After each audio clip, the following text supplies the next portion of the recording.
لم تصل القطاعات العسكرية إلى هذه المناطق من قبل رغم مساحاتها الشاسعة، وهو ما ساعد لأن تصبح من أهم معاقل تنظيم داعش. قوات سوات التي تتبع قيادة شرطة محافظة ديالى تحركت منذ فجر السبت صوب سلسلة تلال حمرين ونهر نارين ضمن عمليات عسكرية بمشاركة قوات الفرقة الخامسة للجيش العراقي وطيران الجيش وقوات الحشد. تمكنا من العثور على عدة ملاجئ لأوكار داعش بسلسلة جبال حمرين وبمحاذاة السلسلة بين السلسلة والبحيرة.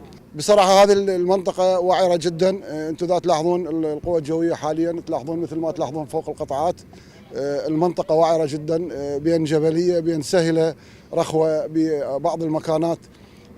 يكون عندنا احنا يمكن رتل من الفرقة الخامسة بحدود 20 عجلة غرزت بالوديان، وحاليا هم بعمليات انقاذ لها. هذه المناطق ما حد داخلها سابقا، وعرة جدا، واضافه لحرارة الجو. خليك باتجاهي خليك باتجاهي.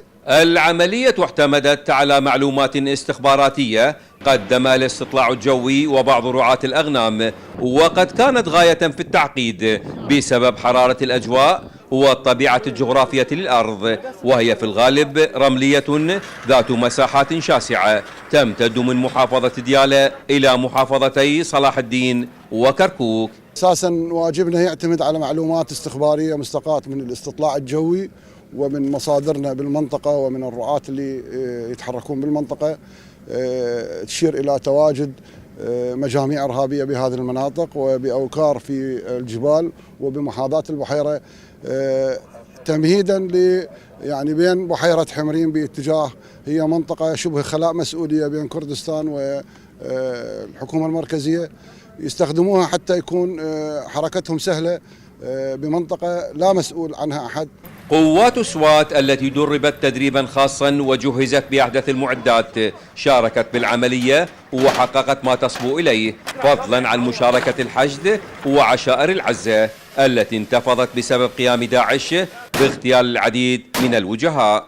طبعا هاي القوة متعودة ومتدربة، أرقى تدريب وأرقى تجهيزات وأرقى تسليح. الآن العشائر نهضت بعدما داعش بدأ يقتل في شيوخ العشائر والمختارين، ويختار النخب من يضرب القلب حتى ينهى الجسم، فشرعت العشائر بهذا الاتجاه ووقفت وقفة واحدة وحملت السلاح تجاه عدو مفترس لئيم.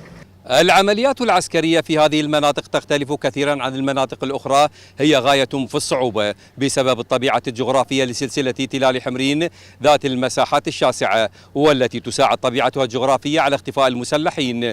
من تلال حمرين بناحية قرى تبة شمال شرق مدينة بعقوبة، هذه العنبقي، الحرة.